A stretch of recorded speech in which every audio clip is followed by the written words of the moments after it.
Good morning, everyone, and thank you for joining us today. As I said yesterday at the United Nations, nothing is more urgent than all of us working together to defeat COVID-19, and that world is going to be much better prepared for future pandemics. We have to do both. This summit is about supercharging our efforts in three key areas: vaccinating the world by dramatically ramping up vaccine production, donations, delivery, and administering the vaccine, which is a logistical challenge. Addressing the oxygen crisis in many hospitals around the world, making other treatments more accessible, and increasing the availability of public health tools like masks and tests. And building back better so that our global health security infrastructure is more resilient than it is today. We've all suffered. The United States has lost more than 670,000 of our fellow Americans.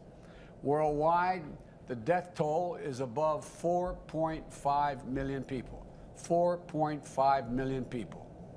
And this is a global tragedy. And we're not going to solve this crisis with half measures or middle-of-the-road ambitions. We need to go big, and we need to do our part. Governments, the private sector, civil society, leaders, philanthropists. This is an all-hands-on-deck crisis. And the good news is we know how to beat this pandemic: vaccines, public health measures, and collective action. During the first 8 months of my presidency, we have worked aggressively to get Americans and the world vaccinated. As President of the United States, my first responsibility is to protect the American people.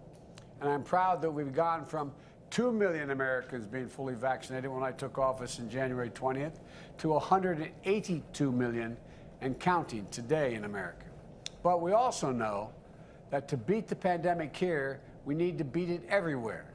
And I made and I'm keeping the promise that America will become the arsenal of vaccines, as we were the arsenal for democracy during World War II. We've already shipped nearly 160 million doses to 100 countries, more than every other country has donated combined. America's donations of 500 million Pfizer vaccines through COVAX that I've announced before the G7 summit in June have already begun to ship. Today, I'm announcing another historic commitment. The United States is buying another 500 million doses of Pfizer to donate to low and middle-income countries around the world. This is another 500 million doses that will all be shipped by this time next year. And it brings our total commitment of donated vaccines to over 1.1 billion vaccines to be donated.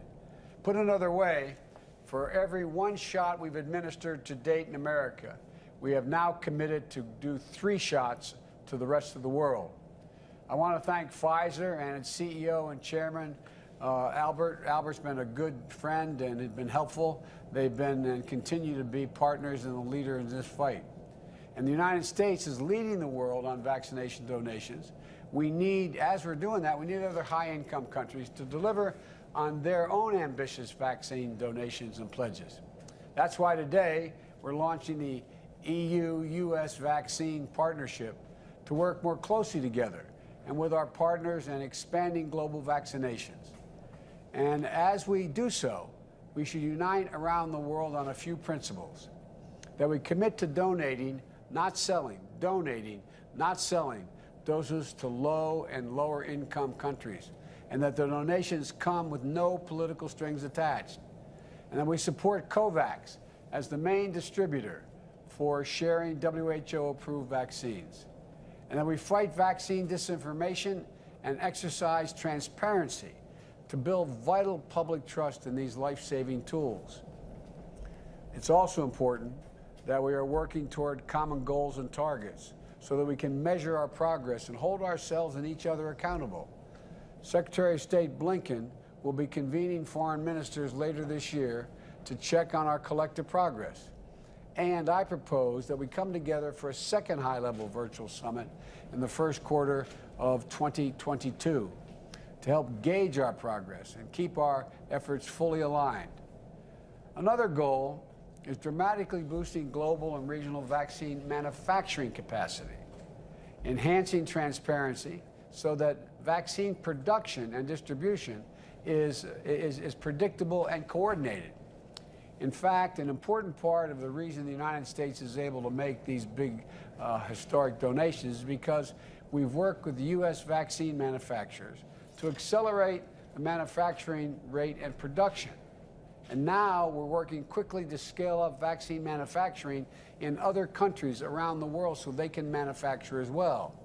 We're working with partner nations, pharmaceutical companies, and other manufacturers to increase their own capacity and capability to produce and manufacture safe and highly effective vaccines in their own countries.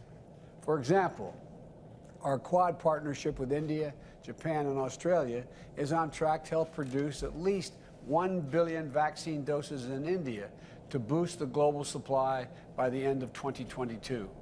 And we're providing financing and helping strengthen manufacturing in South Africa and produce more than 500 million doses of J&J in Africa for Africa next year. And next, we also know from experience that getting those vaccines into people's arms may be the hardest logistical challenge we've faced. That's why we need to significantly step up our investment in helping countries get shots in arms. Today, the United States is also announcing that we're providing an additional $370 million to support administering these shots and delivery globally. And we will be providing more than $380 million to assist in the Global Vaccine Alliance, Gavi, to further facilitate vaccine distribution in regions with the greatest need. And while vaccinating the world is the ultimate solution to COVID-19, we know that we have to act to save lives now. That's why the United States is providing nearly $1.4 billion to reduce COVID-19 deaths and mitigate transmission through bulk oxygen support, expanded testing, and strengthening healthcare systems and more. And we're going to help all of us build back better by supporting the establishment of a financial mechanism for global health security. To simply state it, to prepare for the next pandemic, because there will be a next time, we all know that. Vice President Harris will be speaking more on this issue later today. And finally, I want to acknowledge the leaders from the private sector, philanthropy, and civil society who are here today. Governments can do a lot, but we cannot do everything on our own.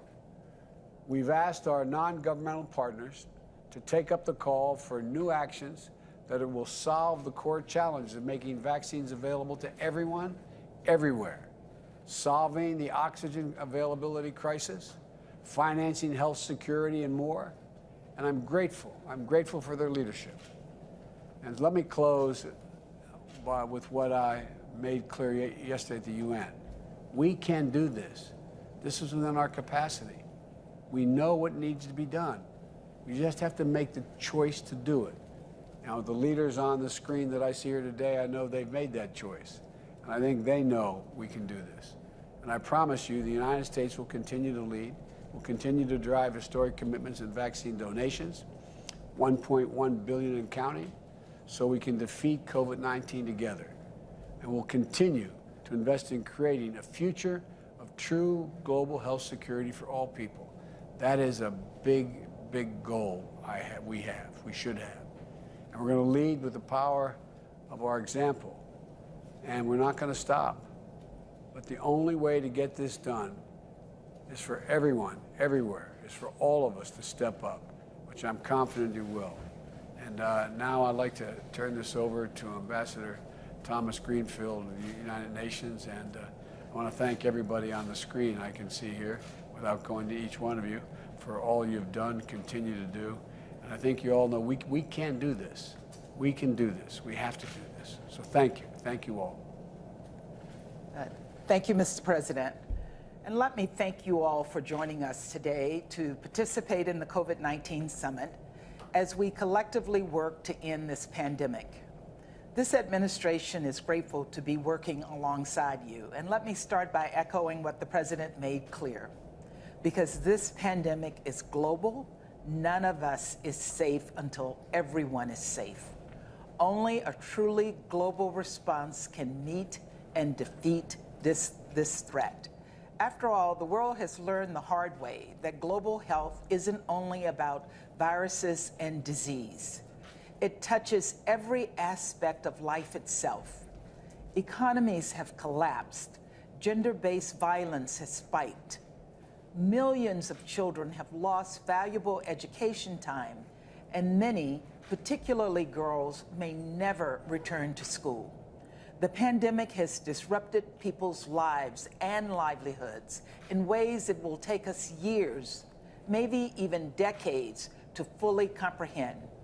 We have to come together to vaccinate the world, stop this pandemic, and build a global ecosystem that is well equipped to prevent, detect, and respond to outbreaks so we're ready for the next pandemic. That is what this summit is all about.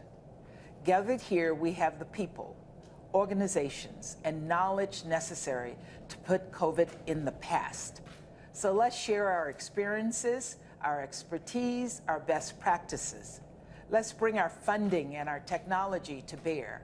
And let's work together through the WHO, COVAX, and the United Nations to vaccinate the world and make 2022 the year we learned that public health is absolutely essential to global security and safety.